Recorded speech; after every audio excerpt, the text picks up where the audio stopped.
Hello and welcome, everyone. Thanks so much for joining us. We are going to give it just another minute or two for more folks to join on. We had a few thousand people register for today, so we appreciate your patience. We will get started momentarily.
All right, it looks like we've reached critical mass, so we are going to go ahead and get started. Thank you to everyone for joining here today for our sort of impromptu emergency town hall, where we'll be discussing the SAVE plan and specifically implications for those of you that may be pursuing public service loan forgiveness or PSLF. And the potential delays that are being caused by either remaining in the SAVE plan or by some of the application backlogs that we're seeing right now from the Department of Ed. So we're going to go ahead and get started. As always, a few housekeeping notes before we do. First off, this workshop is being recorded and everyone will receive a copy of that recording following today's session. So if you have to step away or lose track of what's going on at any point in time, not to worry. Again, everyone will receive a copy of today's recording. That said, if you do have any questions, please feel free to put those in the Q&A. As you might be able to see from the fellow panelists on today's session, I am joined by a strong squad of our customer support experts. Some of you may even be familiar with this incredible team and work with him already, Dylan, Rafa, Matt, and Kyle, and they are here to assist and help you throughout the session. And if you need to enable closed captioning or live transcription during the webinar, we'll be posting a link in the chat with instructions on how to enable this feature on Zoom. All right, so as always, we're going to start with some very brief introductions, and then we are going to dive right in to our latest policy updates. And again, today's session really focuses on what's happening with the SAVE plan, what are the other options outside of the SAVE plan as far as income-driven repayment goes, and what are the implications for public service loan forgiveness. We're going to talk a lot about PSLF buyback. This has been a huge topic that many of you I know are curious and interested to learn more about. So we're going to walk through that. And then we're going to show you exactly what you need to do next, especially if you are trying to pursue PSLF, how you need to be positioning yourself, whether you're on SAVE or not, in order to ensure that you do not experience delays in crossing that forgiveness finish line. So we'll show you all of those things in just a bit.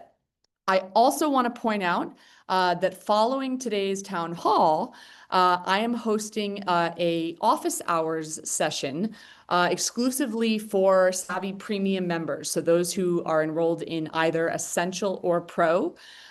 This is going to start at 5 p.m. on a separate link. If you are a Premium Savi user already and would like to join me for those office hours where you and I will get to interact with some of our fellow borrowers, but really I'll be answering any and all questions, sort of an Ask Me Anything type of session.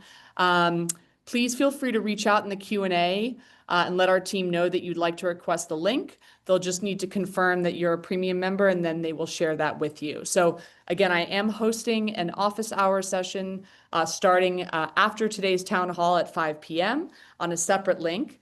This is for premium members only, those who have Essential or Pro. All right, so brief introductions. My name is Lindsay Clark. I'm the Chief Borrower Advocate here at Savi, and I lead a lot of our policy and educational communications around student loans. I'm a student loan borrower myself. I have a little over $200,000 in student loan debt.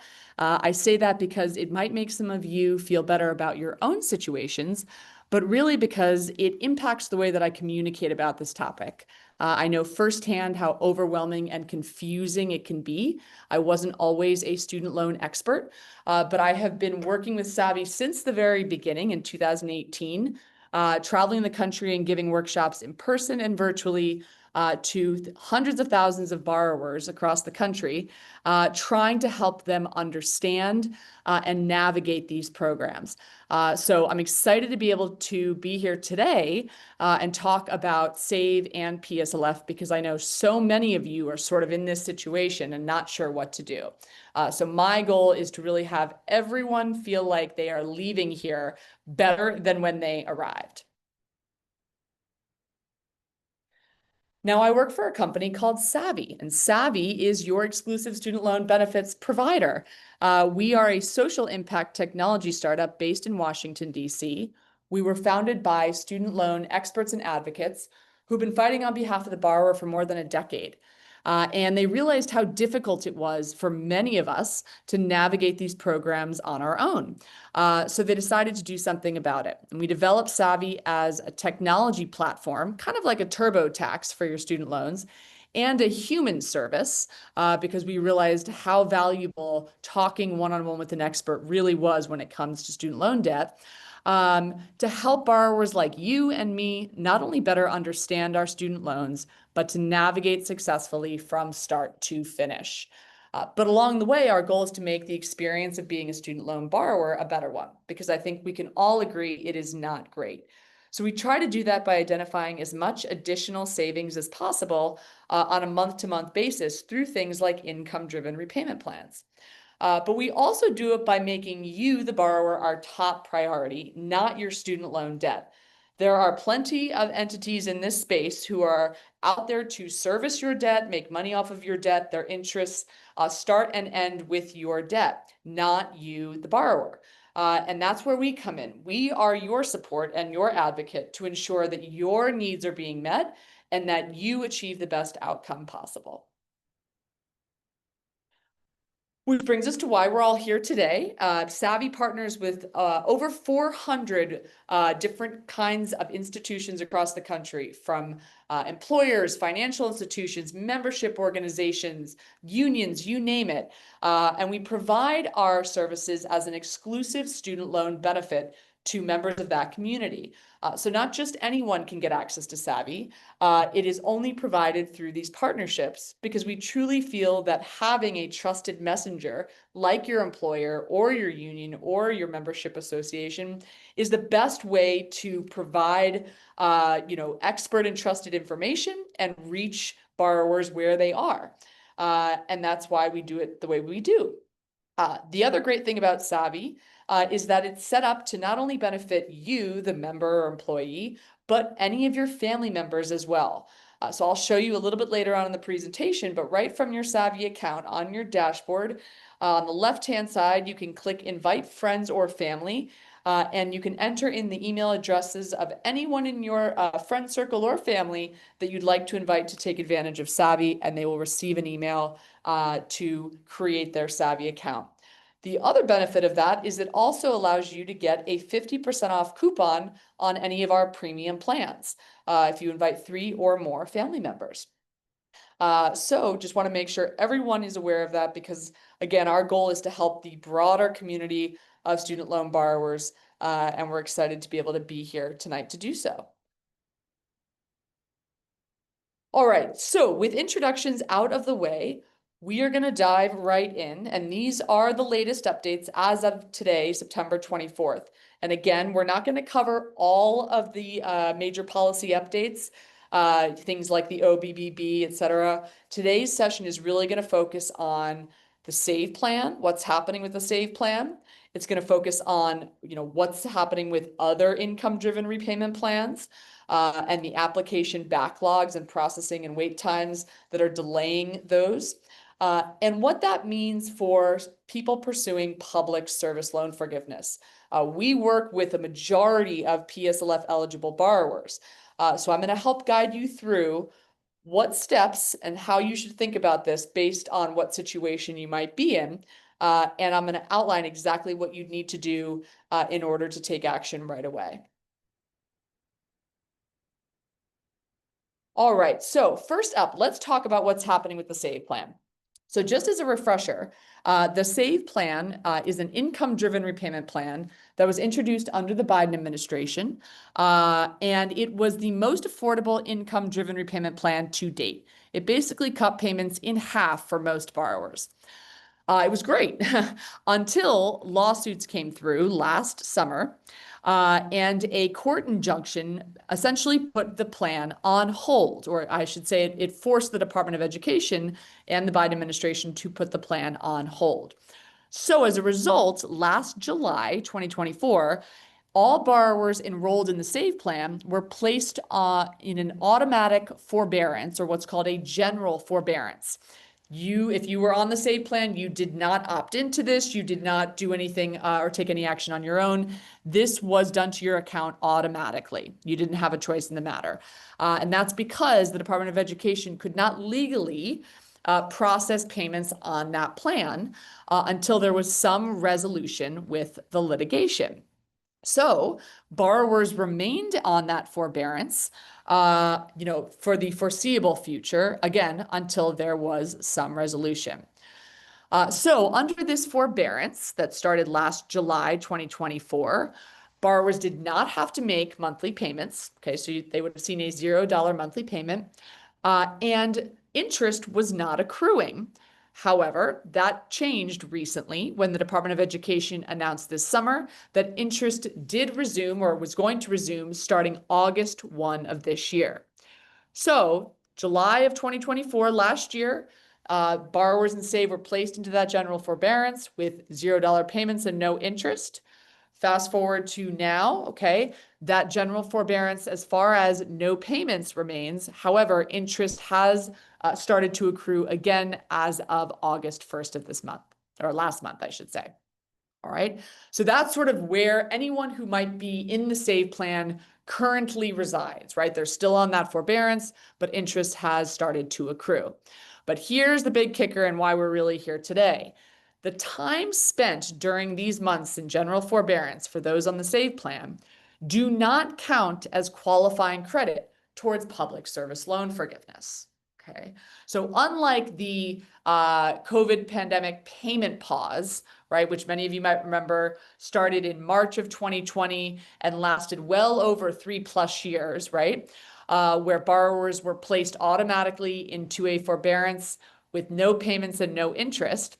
That period of time does count, okay, but this is different.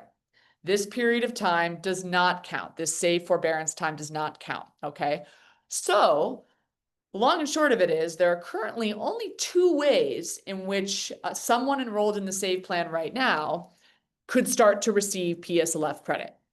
One is they could enroll or switch into a different IDR plan.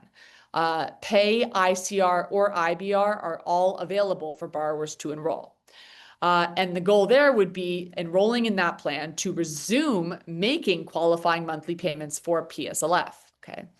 Because even if you are on the SAVE plan right now and you made, let's say, ad hoc voluntary payments each month towards your balance, that still would not count. They cannot process them as a qualifying payment as a result of this litigation. So don't even bother trying to make a voluntary payment thinking that that will suffice or that will be able to get you credit. It will unfortunately not. All right, so the one option is moving out of the SAVE plan onto another income-driven repayment plan, and there are 3 available, which we'll talk about in just a second, and after which you can resume making those qualifying payments towards PSLF, okay? Or you can pursue something called PSLF buyback, where you are essentially buying back months of PSLF credit for time spent in the SAVE forbearance. This is done by submitting a formal PSLF buyback request via studentaid.gov, okay?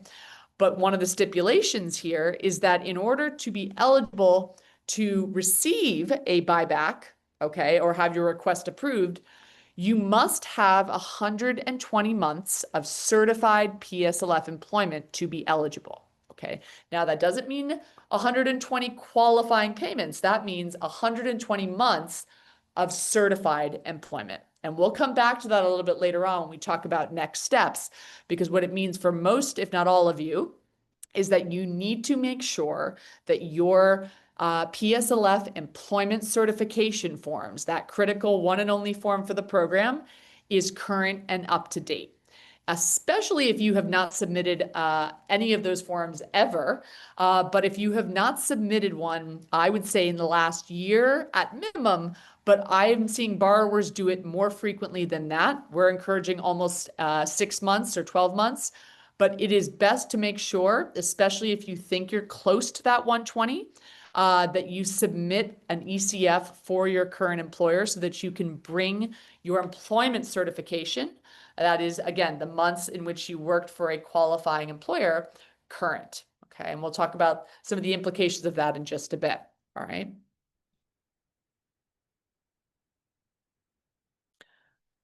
Now, as far as the other IDR plans go, so the non-SAVE plans, PAY, which stands for Pay As You Earn, ICR, which stands for Income Contingent Repayment, and IBR, which stands for Income-Based Repayment. These are all currently available for eligible borrowers to enroll. Now, it's unlikely that the payment amount will be as low as you might have been paying on the SAVE plan. And obviously, it's going to be higher than the $0 forbearance that you've been on since last July. All right. But through your Savi account, you're able to see what those potential options are. Okay. However, here's the other kicker when it comes to switching or enrolling into another IDR plan, because of course, nothing can be too easy here. There is a massive application backlog as a result of the pause in processing that occurred earlier this year. So to back up and give some context, at the beginning of 2025 in January, the Department of Education paused processing IDR applications, okay? And they only resumed processing those applications in May of this year, okay? So what that meant was there's a huge backlog that has accumulated over these past months. And just to give you a sense of how big it is, only 3.84% of all IDR applications submitted in 2025 have been processed. Okay. And as it stands now, as of data that was released by the Department of Education on the August processing rates, the backlog stands at a little over 1 million applications still. Okay. So what that means is if you've submitted an IDR application recently, whether it's to enroll for the first time, switch into a different plan, recertify, you should be prepared to wait longer than normal to receive your results. Now, as a result of the backlog, okay, your servicer may place you into a 60-day processing forbearance. Now, this is different than a general forbearance. This processing forbearance is designed to allow time for the servicers to process your application, 60 days to be specific, and during which no payment is due. Okay. One positive about the processing forbearance is that those 2 months or 60 days actually do count as qualifying PSLF credit. All right. So if you were enrolled in the SAVE plan right now, okay, and you have not been accumulating qualifying PSLF credit, and let's say you submitted an application to switch into the pay plan, and upon receiving your application, your servicer puts you instantly into a processing forbearance, which that's generally how it happens. Upon receiving the application from you, the servicer will automatically put you into that processing forbearance for those 60 days to allow them time to process. So if you see a $0 payment due the next month or something indicating, something like that, that is normal. That's part of this processing forbearance and to be expected. But all to say, it would mean that you would have 2 months of qualifying PSLF credit without having to make a payment yet. Okay, so something to keep in mind, as if this wasn't complicated enough. All right. But again, just want to make sure everyone is aware there are major application delays, especially when it comes to income-driven repayment, and even more so when it comes to PSLF buyback applications and requests, which we'll talk about in just a bit.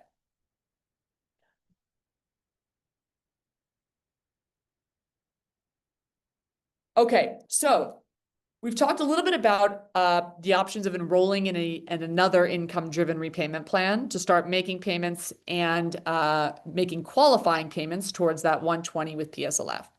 Now let's talk about PSLF buyback, what it is, who's eligible, how it works, etc.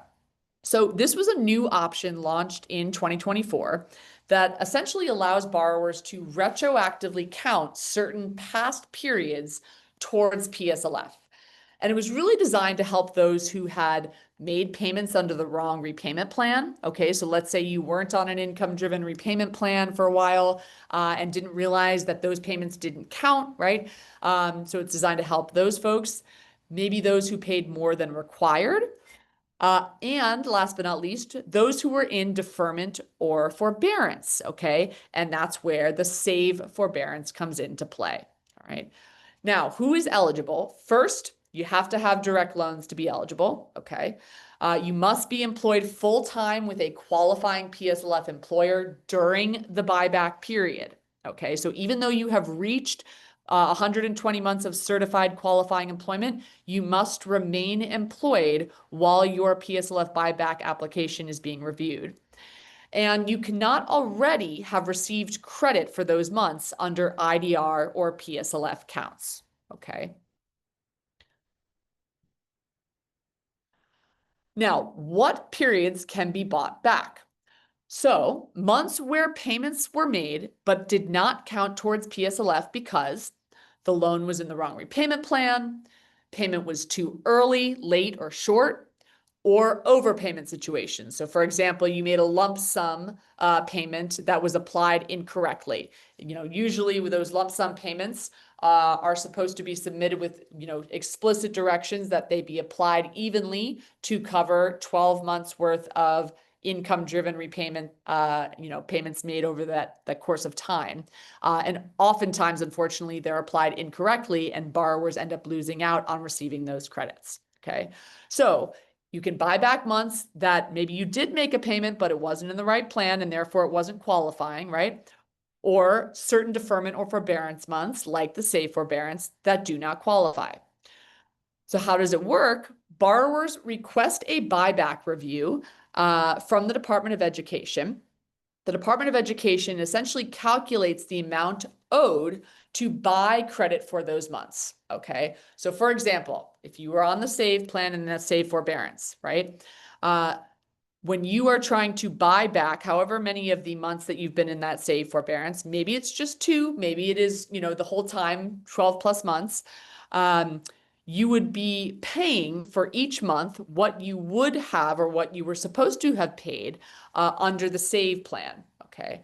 Now I will say this, because the save plan is still technically not allowed to be processed, it's still on hold.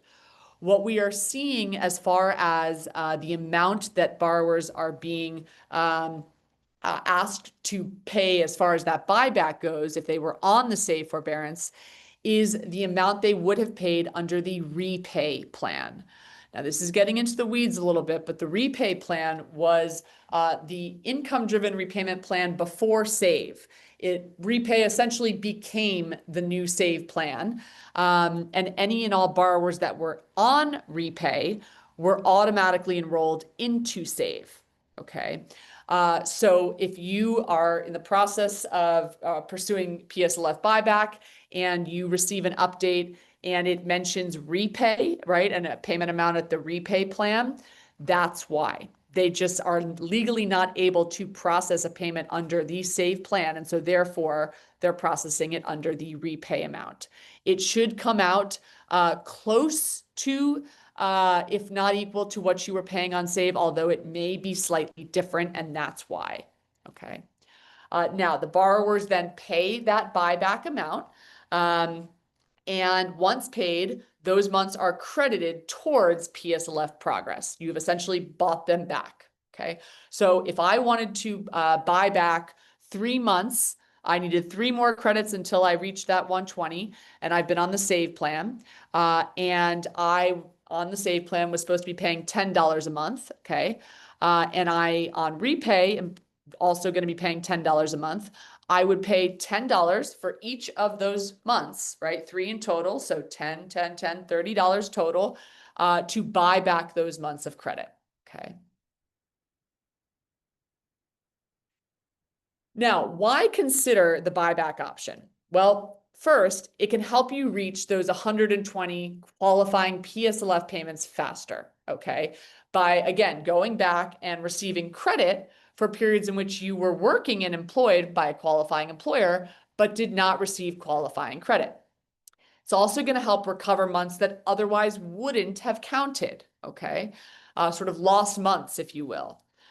And most importantly, it can reduce the risk of needing extra years in repayment. I'm sure most of you would agree that no one wants to continue paying on their student loans when they've reached the 120th qualifying month in payment, right? That's a sort of a tough pill to swallow, especially when we're not seeing refunds processed quite as quickly, if at all, these days. So all to say, borrowers are very aware of the fact that once they've reached that 120, they do not want to pay a dime more, and they really shouldn't. When it comes to PSLF buyback, borrowers, rather than, let's say you're on the save forbearance and you are 5 credits away, 5 payments away from that finish line, rather than switch plans and have to make 5 more monthly payments that could be more expensive, right, by switching into another income-driven plan, although that is an option. They want to utilize PSLF buyback to purchase back months that should have counted, whether it's save forbearance or otherwise, towards that 120, all right, while they can remain in the save forbearance for the time being.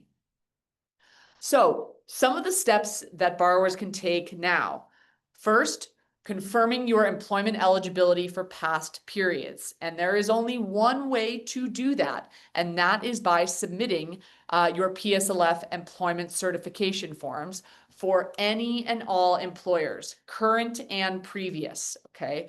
Remember, PSLF is retroactive, going back to October 2007. Why October 2007? Well, that's when the program was signed into law. So any qualifying employment that you've had from October 2007 to present day is fair game, even if you're just finding out about the program now. However, keep in mind, let's say you've had several employers over the course of that time that are all qualifying. You will need to get an employment certification form signed off from each of those employers. So that could end up, adding up as far as the number of forms that you're going to need to get signed and into the Department of Ed if you have not submitted these already. All right. If you have been keeping up with your employment certification, but you have not certified in the last year, you absolutely should submit another employment certification form for your current employer. Again, you want to have your employment certification as close to current and present day, all right, September 24th, as possible. And your employment will be certified through the date on which the employer signs off. Okay, that's the date through which your employment will be certified at that institution. And there's nothing stopping you from submitting an employment certification form every other month, every month. I've been seeing borrowers do this again, especially those that are close to that 120, to ensure that they are getting that employment certified as they inch closer and closer. Okay. And if you are at that 120, okay, as far as certified employment, and the only determinant of that will be your studentaid.gov account, that account has to reflect 120 months of certified employment. You can submit that PSLF buyback request at studentaid.gov. We're going to be sharing a help center link that has detailed instructions on how to do that. And then that will process by the Department of Education, at which point you will review the buyback cost estimate and decide if it's worth it or you're able to proceed. Now, one thing on PSLF buyback, similar to the switching or enrolling into a different IDR, PSLF buyback is also experiencing a major application backlog. Just in the last couple of months, the number of buyback requests that have been submitted has skyrocketed. So just to give you a sense, the Department of Ed has only processed about 4,000 to 6,000 buyback requests a month since about May of this year. And each month, the backlog continues to grow. It's well over 75,000, I believe, applications at this point.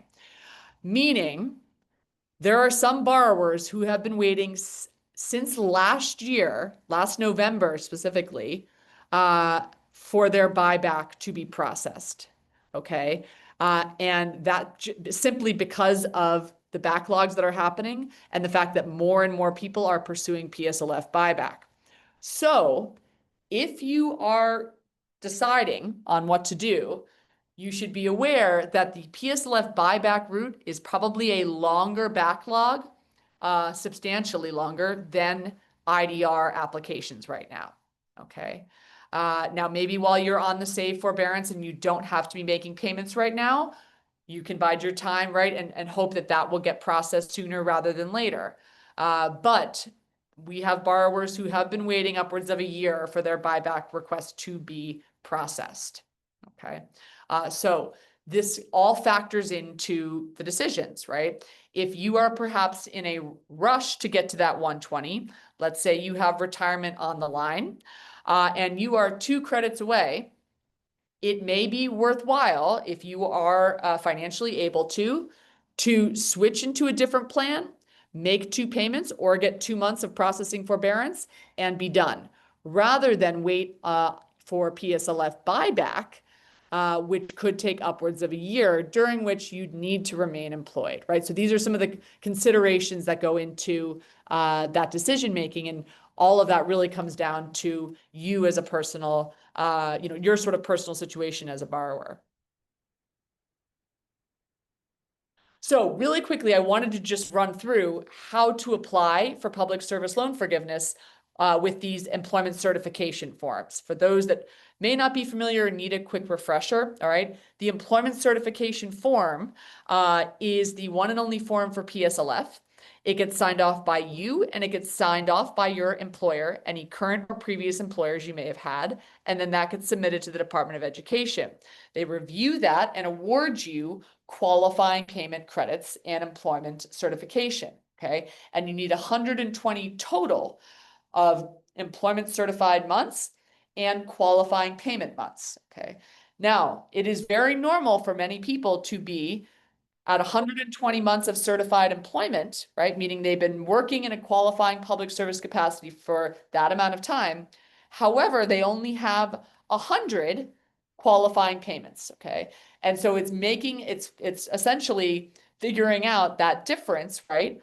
Why did those payments not count, or why did those months not count?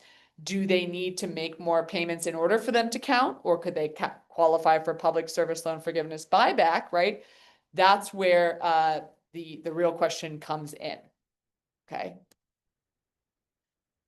So again, I really want to emphasize this ECF form only because regardless of whether you're going to decide to switch into a different plan or pursue PSLF buyback, it's likely going to be the case that you need to submit your ECF for your current employer, again, to ensure that your employment is certified up through September, right? Most of you may not have submitted this past month. Maybe you submitted earlier this year, if at all. Again, this is one of those situations where normally we'd say, at a minimum, once a year is fine, or every 12 months, if that.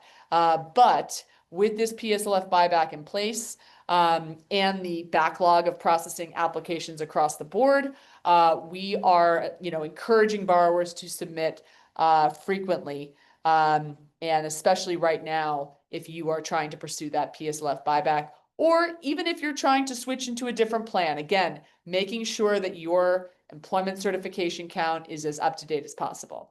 So this is the PSLF employment certification form, or ECF, right? Where you certify that qualifying employment. You sign off on the top, your employer signs off on the second page, certifying they are an eligible employer, the dates you work there or currently work, whether you're full-time, part-time, and whether you're 30 hours or more on average, okay? And one of the things I just want to point out is with a Savi Premium membership, we do all of that legwork and paperwork for you. So when it comes to submitting an ECF each month, it is literally as easy as a click of a button, upon which it goes directly to your employer that we work with. They sign off within or less than 24 hours, and it gets submitted to the Department of Ed instantly and error-free. So just to clarify, what the employee fills out, that's you, basic information, name, social, date of birth, contact. You'll also fill out your employment information, so your company name and start and end dates, and you'll sign and date.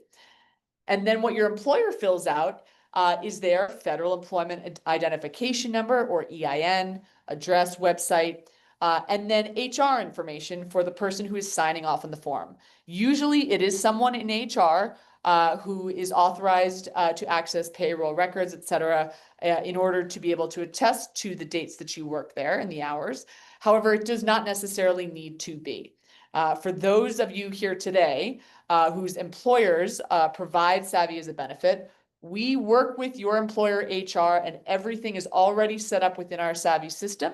So it goes directly to the right person who's sort of able to track it and be aware of what's coming, sign off instantly, like I said, and get that submitted.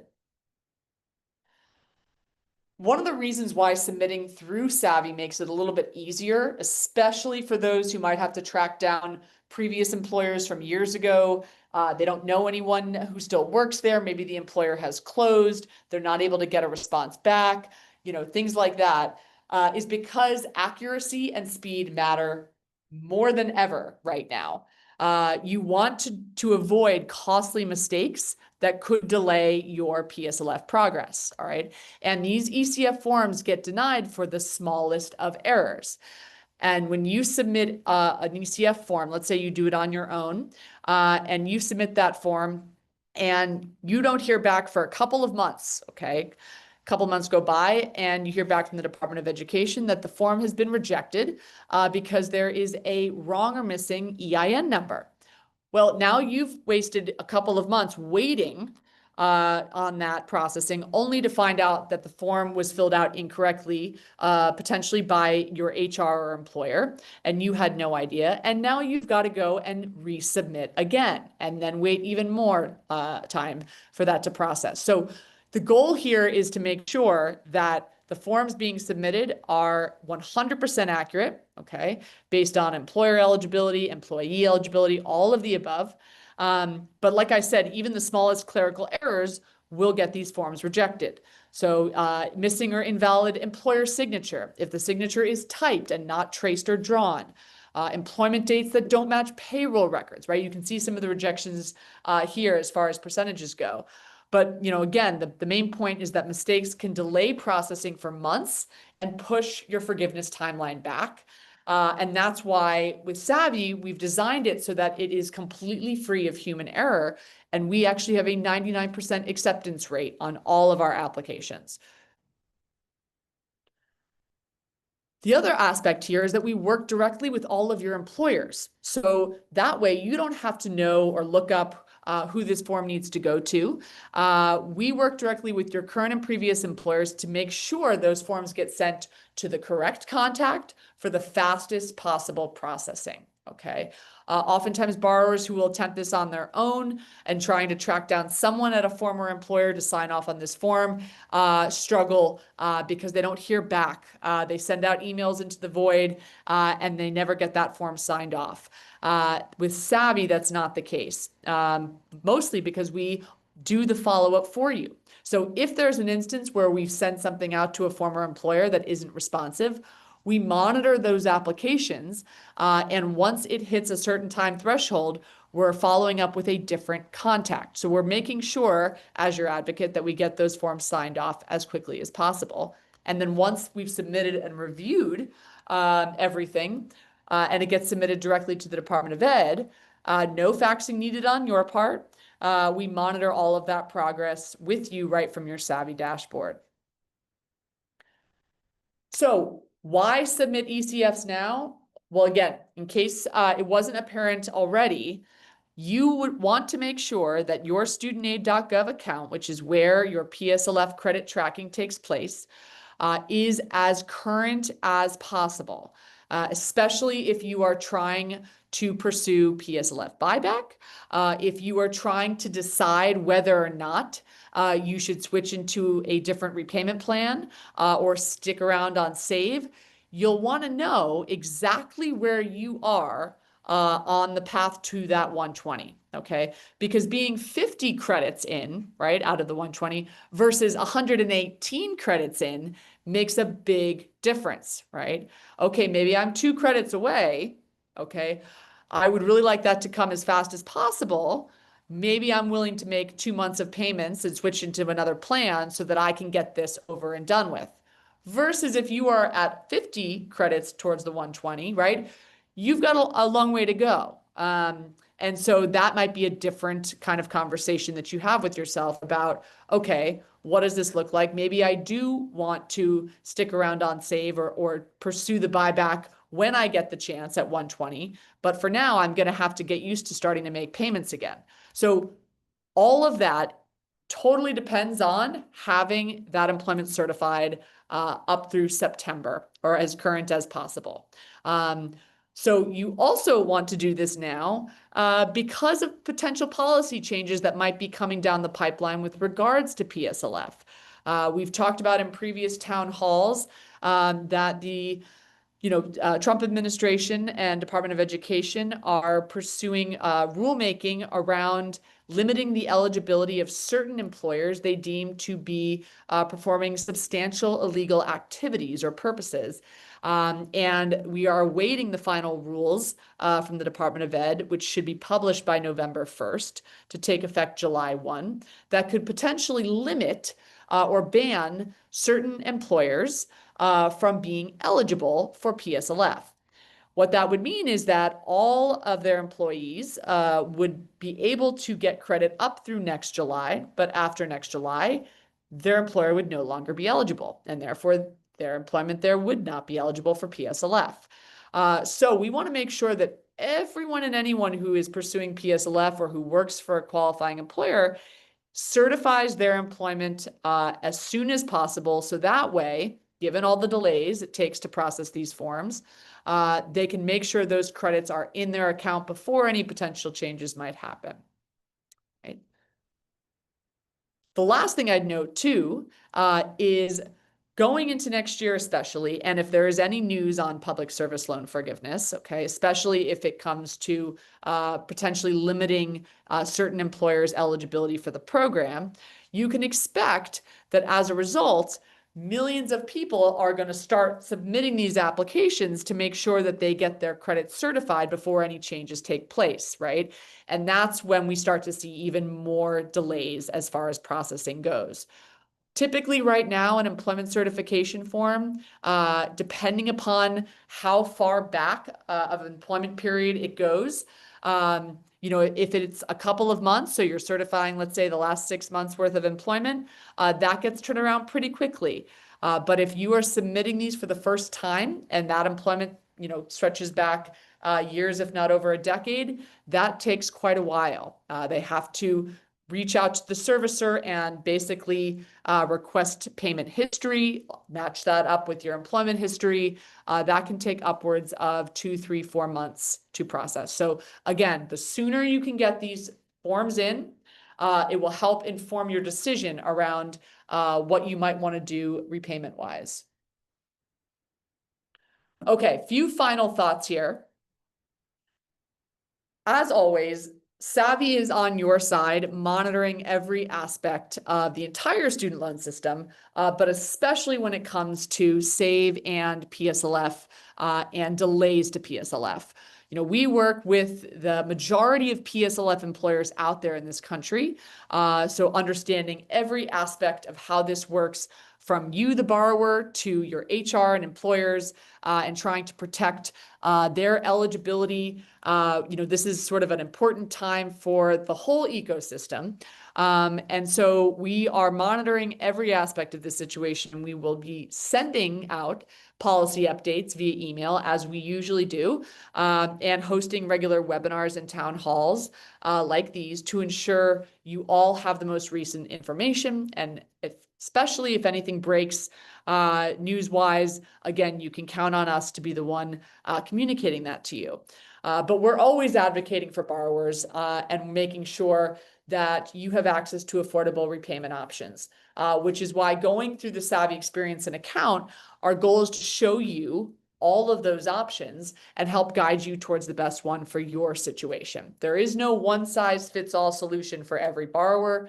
It's like sort of a fingerprint, right? Each borrower is slightly different, has different financial considerations, timelines, things like that. So the best way to prepare yourself right now is making sure that your Savi account is fully up to date, all the information, your loans are synced.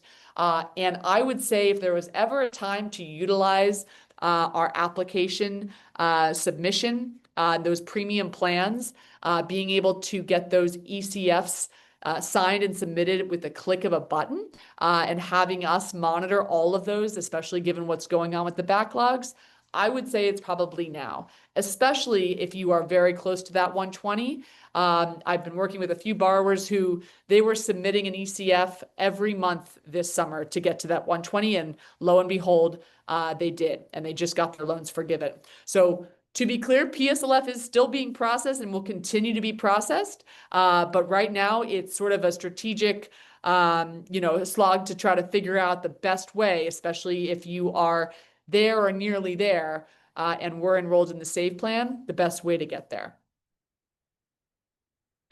Okay, we're going to run through a few quick FAQs. This should hopefully help bring things back to your Savi account and how you can take these next steps. So this one I think is always helpful. Where can I check the status of my federal student loans, right? That would be studentaid.gov. And this is also where you will check and be able to see the status of your PSLF certification, employment and qualifying payments. Okay. Your servicer, like Mohila, Ed Financial, Advantage, that's where you are making monthly payments and managing those payments on a month-to-month basis. But your studentaid.gov account is going to be sort of the best place for you to see what the status of your loans is as far as what repayment plan am I in? Am I at risk of delinquency or default, right? It will show you that. And it will also be the place where all of your PSLF credits and certifications are tracked and reflected back to you, okay? So you'll be able to review all of your loans under the My Aid section, okay? And then you can view your loan breakdown to see the current status of each of them, all right? If you're not sure if you're in the save plan or not, it will show you right there. Okay. And then under my activity, it will track and show you a PSLF, almost dashboard, if you will, where you'll be able to see what has been processed and up to what date your employment has been certified. How can I apply for programs through Savi, specifically income-driven repayment plans? And employment certification forms for public service loan forgiveness. So once you have entered in your information and you've seen your plan options page, right, where you're seeing what that income-driven repayment could look like, your PSLF eligibility, from there you click continue, and that's where you'll have access to the pre-filled income-driven repayment application to get that submitted if that's what you choose to do, or you can start a new ECF or complete your existing ECFs right from that Savi dashboard, as you can see here. And you can do it for as many employers as you need to, current and previous. As you see, this person has 3 employers that they are going to be processing ECFs through for their Savi account. How to apply for PSLF through Savi. So for existing users, okay, you can log into your Savi account by visiting that link or scanning the QR code. For new Savi users, check your email post-workshop. We're going to be sending you instructions on how to access your Savi account. But I just want to be clear, in order to process and send these employment certification forms through Savi, if that's what you would like to do and have us help you do that, you must have an active Essential or Pro membership for 2025. That is not part of the DIY plan. And just as a reminder, there are 3 different ways to use your Savi account. Obviously, it is always free to create and see your options. So you can enter in all your information, sync your loans, and we show you what specific income-driven repayment plan is best, what those other options are, and what your PSLF eligibility looks like. And then we provide you with instructions on how to submit those applications on your own, should you choose. Or by upgrading to Essential or Pro, you have the option for Savi to take on all of that administrative burden for you. We pre-fill, digitize, and submit everything from repayment to forgiveness on your behalf, monitor and track it. And the best part is that you get access to one-on-one expert support at any point in time, telephone, email, live chat, you name it, whatever your preferred method might be, with our support team. So just really quickly, I wanted to highlight a few elements of actually submitting an ECF with Savi. The first is you want to ensure all your current and previous employers are added in the Savi tool, and that would be in the employment section. Then you're going to navigate to your Savi dashboard and click Active Applications right here on the left, as you can see here, and then click Get Started to start a new ECF form. You'll see a list of all your PSLF eligible employers. You can choose which employer to create a form for. You'll need to complete these steps for each employer. Okay, so I can click Start ECF for United Way, Start ECF for Salvation Army. Now, if your employer works with Savi, the contact information will be pre-filled. You won't even be able to change or edit it. You'll see that it's completely pre-filled. If your employer is not working with Savi, you'll know they're not working with Savi because it'll prompt you to enter contact info for the HR official that will sign your form. And if you're not sure, you can simply click contact support and send a note to our support team, and they will be able to help you locate that information. After that, you're just going to confirm your personal information is correct, draw your signature to submit your application, and then you're done. And then at this point, Savi sends that application or each of your forms off to your employers for signature. So you'll see this sign right here, this notification, letting you know that your form has been submitted and now it's off to your employer. And then once your employer has signed off, you will receive an email letting you know that the form has been completed and submitted to the Department of Ed, which you see right here on the right. And then from there, you're able to track all of the various applications, whether, several different ECFs for different employers, income-driven repayment plan, all in one place. And zoomed in right here, you're able to see exactly where you are in the process. What might be delayed or expected processing time, what we might have submitted on your behalf or what we might still need from you in order to move forward, right? It really provides a level of transparency that I've personally found as a borrower to be non-existent elsewhere, especially when trying to access my servicer account or studentaid.gov. And then last but not least, if you run into issues at any point along the way, or you receive an email from studentaid.gov, federal student aid, that you're not quite sure what it means, if you need to do anything right, this is where having access to our experts is critical. Because I will tell you, borrowers who pursue this alone and submit these applications will go months without hearing anything from the Department of Ed. They'll check their account. It will say nothing. There'll be no update. They'll think, did they get my application? They'll resubmit it, right, over and over. And there's no feedback from the servicer or Ed as to what the status of their applications or progress is. And that's really where borrowers feel overwhelmed, anxiety ridden, right? It's not a stress-free process by any means. But knowing that if there is anything that happens that you're unsure, unclear about, you receive an email from your servicer, from the Department of Ed, what have you, something that you're confused by, you can reach out to our team at any point along the way. Our goal is to really make sure you get to that finish line. All right, so again, you can access your Savi account scanning that QR code. Otherwise, if you don't have a Savi account just yet, not to worry. We'll be following up after the session via email with instructions on how to get that started. All right, so we are going to wrap things up here, folks, right on the hour. Few sort of next steps here. Making sure you have access to your Savi account. Again, everyone will receive an email after this presentation with a recording of the workshop. And if you don't have a Savi account yet, don't worry, we'll make sure that you get one set up. And if you want to have Savi help make sure all of your various applications amidst all these backlogs are getting processed as they should, everything's being accounted for, and you are not unnecessarily delayed in that progress towards PSLF.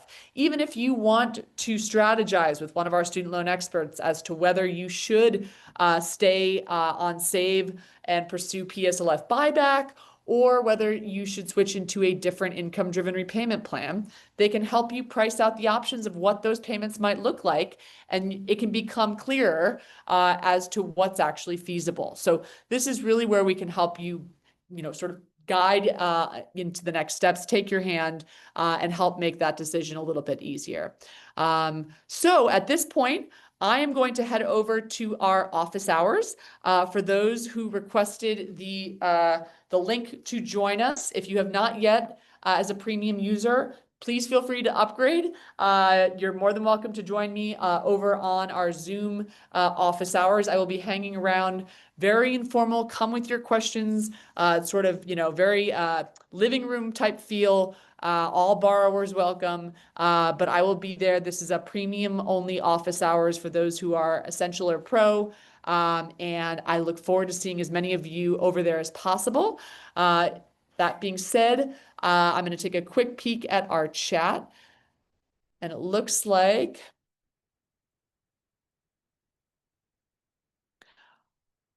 All right, we had a ton of questions come through. Just so everyone's aware, I mean, we had over, looks like over 300 questions, a little over 300 questions come through in just that hour. So if we didn't get to your question, which likely may have happened, because we're only human, and our amazing support team couldn't get to everyone, your options are you can reach out to our support team through your Savi account. Like I said, to like now might be the best time to upgrade more than ever. I would say the value of just making the right decision, knowing what's coming next year, but especially if you are anywhere near that 120 or suspect that you are, you don't want to mess around with these months. Let's get those forms in and certified properly. So, it's 100% money back guarantee. This is, I would say, the most critical time juncture to make sure that your applications are not delayed in processing. You do not want to get lost in that mess. So if you do have a question that didn't get answered, like I said, you can direct that right to our customer support team. They were on here answering that Q&A as fast as they could live. But again, you can send that through your Savi account. Otherwise, everyone, I will see you on our next town hall. We appreciate everyone who stuck around and joined us here this evening. We hope it was helpful. We always appreciate the feedback. And I will keep the line open as we continue to supply those with premium with the Zoom link. But otherwise, thank you to everyone for attending, and I look forward to helping you soon.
All right, there are still a few folks who are asking for the office hours link. Our team was just confirming memberships.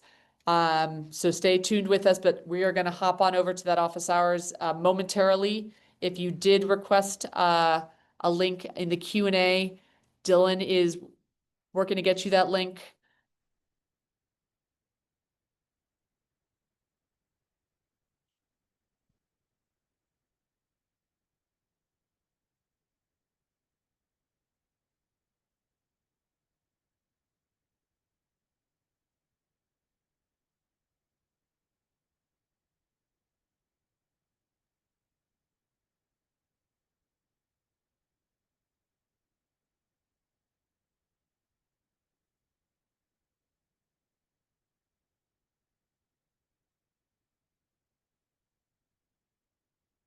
All right, let's see if I can help Dylan out here and share this link.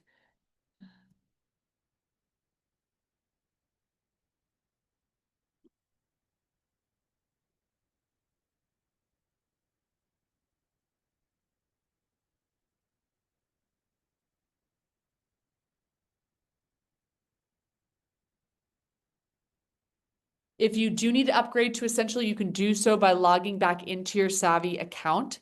I'll put this link in the chat. You can log into your Savi account at buysavi.com.